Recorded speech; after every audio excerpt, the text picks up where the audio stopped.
En este video hablaremos de cuál es la respuesta del material sólido al cambio de temperatura.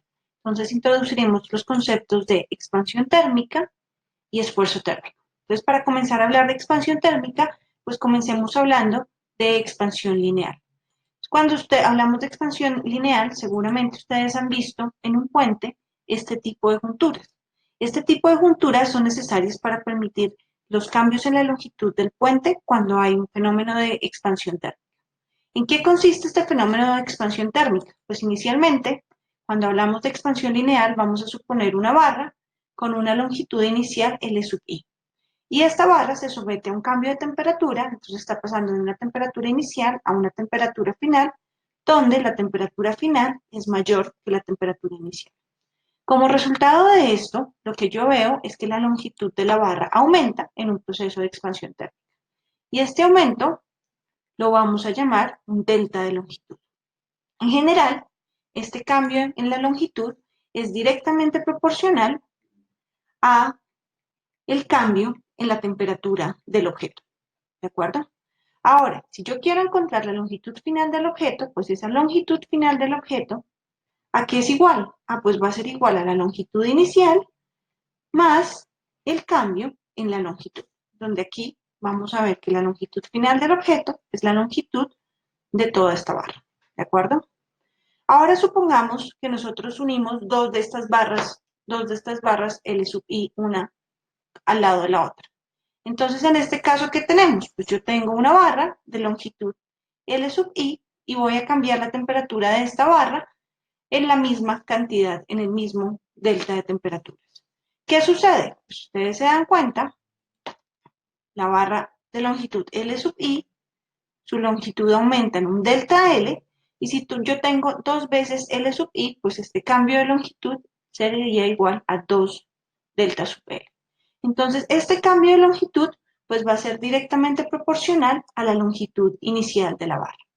Y en general, nosotros podemos escribir que el cambio de longitud debido a un proceso de expansión térmica pues es igual a una constante de proporcionalidad, que es el coeficiente de expansión térmica, veces la longitud inicial por un cambio de temperatura. ¿Listo? Este alfa es un coeficiente de expansión lineal que va a depender de cada material. Entonces yo puedo encontrar un alfa dependiendo de si es aluminio, cobre, son alfas diferentes y las unidades del coeficiente de expansión térmica son 1 sobre Kelvin o 1 sobre grados centígrados. Ahora, noten que yo puedo tener un delta L mayor que cero cuando el cambio de temperatura es mayor que cero. Y entonces, en este caso, yo estoy hablando de un proceso de expansión térmica. Pero, ¿qué pasa si el cambio de temperatura es negativo?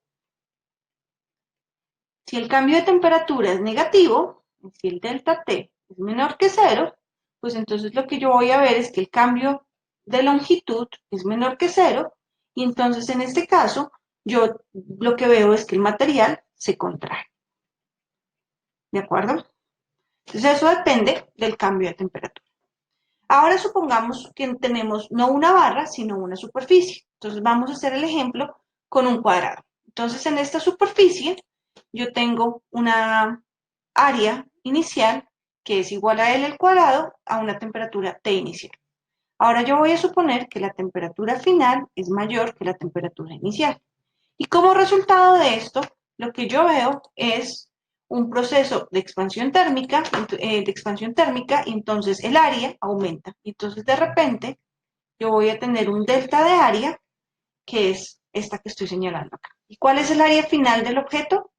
Pues el área final pues es el área inicial más el delta de área debido al proceso de expansión térmica. Entonces, ¿cómo encontramos ese delta de área? Pues yo tengo que el área inicial es igual a L cuadrado, y yo voy a mirar cómo es un diferencial de área. Entonces, este diferencial de área, yo lo puedo escribir como dA a dL por dL. Y esto es igual, pues, a 2L por delta L, y en general yo lo puedo escribir en términos de deltas. Entonces, yo puedo escribir este diferencial de área como 2 veces L por el delta de L. Este delta L lo podemos escribir en términos del cambio de temperatura. Entonces, si usamos este delta L en términos del cambio de temperatura, tenemos que el delta de área es igual a 2 veces L por alfa por L por un delta T. O lo que es equivalente a 2 veces alfa por L cuadrado por el delta de temperaturas. Entonces, ¿este L cuadrado qué es? Pues este L cuadrado era el área inicial, y entonces, si se dan cuenta, podemos escribir el cambio en el área total como 2 veces alfa por el área inicial por el cambio de temperatura.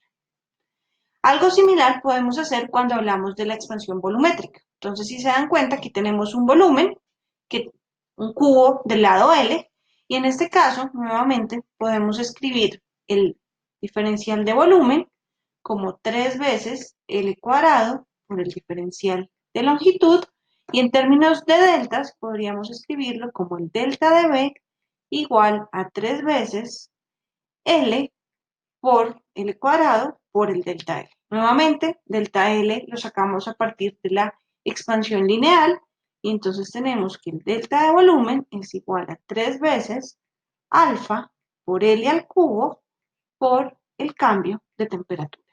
Entonces, este alfa, 3 veces alfa, es lo que vamos a llamar el coeficiente de expansión volumétrica beta, y en general podemos escribir la expansión volumétrica, el delta de B volumen, como el coeficiente de expansión volumétrica por el volumen inicial por el cambio de temperatura. ¿De acuerdo? Esta expresión también es válida para líquidos, en donde beta pues, es el coeficiente de expansión volumétrica dado específicamente para un líquido.